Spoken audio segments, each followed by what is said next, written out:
Hi hello welcome to Joshkashri studios. అందరూ ఎలా ఉన్నారండి? మళ్ళీ మీ ముందుకైతే మంచి స్టోరీతో వచ్చేస్తానండి. సూపర్గా ఉంటుంది.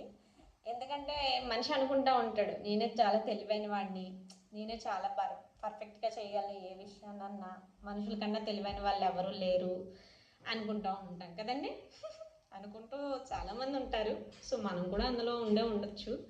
సో దీని గురించి ఒక చిన్న స్టోరీ చాలా బాగుంటుందండి. చాలామంది నాకు తెలిసి ఈ స్టోరీ వినే ఉంటారు. వాళ్ళ చిన్నతనంలో అమ్మమ్మ వాళ్ళు చెప్పి ఉండొచ్చు, లేకపోతే ఎవరైనా తాతయ్య వల్ల ఎవరైనా చెప్పి ఉండొచ్చు. సో తెలిసిన వాళ్ళైతే కింద కామెంట్ సెక్షన్లో కామెంట్ చేయండి. సో స్టోరీలోకి వెళ్ళిపోదామా? ఒక ఆయన, రాము అనే ఒక ఆయన ఒకరోజు పొరుగురికి వెళ్ళాల్సి వస్తుంది అనమాట. ఆ రోజుల్లో బైక్స్ కార్లు లేవు కాబట్టి నడక ద్వారా వెళ్ళేవాళ్ళు అనమాట. సో అలా నడుచుకుంటూ వెళ్తూ ఉంటే ఈ ఎండ ఎక్కువగా ఉండి కొంచెం నీరసంగా అనిపించి మామూలుగా సరే వెళ్ళేదా మార్గ మధ్యంలో ఎక్కడో దగ్గర మంచి ప్లేస్ చూసి కాసేపు పడుకుందాంలే అనుకొని నడుస్తూ ఉంటాడు. అయితే వెళ్ళేదారిలో ఆయనకి ఒక గుమ్మడికాయ పాదు కనిపిస్తుంది అనమాట. ఆ పాదు చూసి అనుకుంటాడు మనిషి, ఏంటి ఇంత చిన్న పాదుకి అంత పెద్ద గుమ్మడికాయ, పాపం పాదు మొయ్యలేకపోతుంది ఆ భారాన్ని, అదే నేను దేవుణ్ణి అయితేనా అని చక్క దానికి తగ్గట్టు దాని సైజుకి తగ్గట్టు దాని కాయని సృష్టించేవాడిని, ఆ దేవుడికి అసలు తలకాయ లేదు, తెలివి తక్కువాడు అని అనుకుంటాడు అనమాట.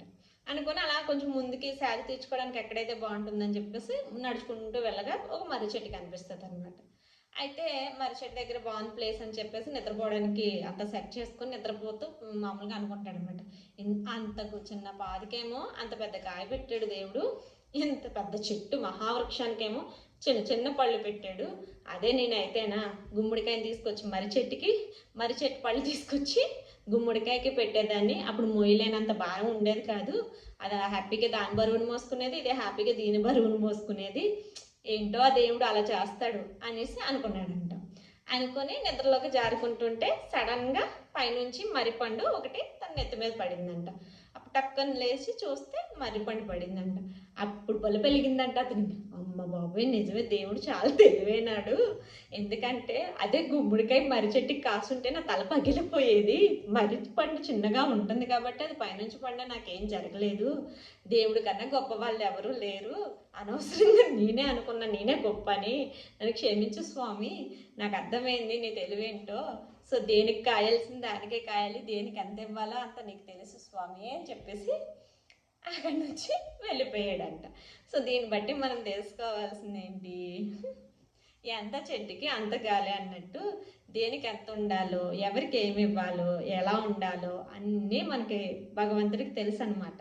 సో దాని ప్రకారమే ఇస్తూ ఉంటాడు. కాకపోతే మనము ఆశ, అత్యాశ, కంపారిజన్ ఇవన్నీ పెరిగిపోయి మనకి ప్రశాంతత లేకుండా చేసుకుంటూ ఉంటాం. వాళ్ళకుంది నాకు లేదు, అక్కడ నేను అదే ప్లేస్లో ఉండుంటే ఆశపడవచ్చు, కానీ ఆశపడేదానికి మనం ఎంత కష్టపడుతున్నాము, మనం ఎంత నిజాయితీగా దానికి కష్టపడి పనిచేస్తున్నాము, ఆ ప్లేస్కి ఎదగడానికి చూస్తున్నాము అని ఆశపడాలి.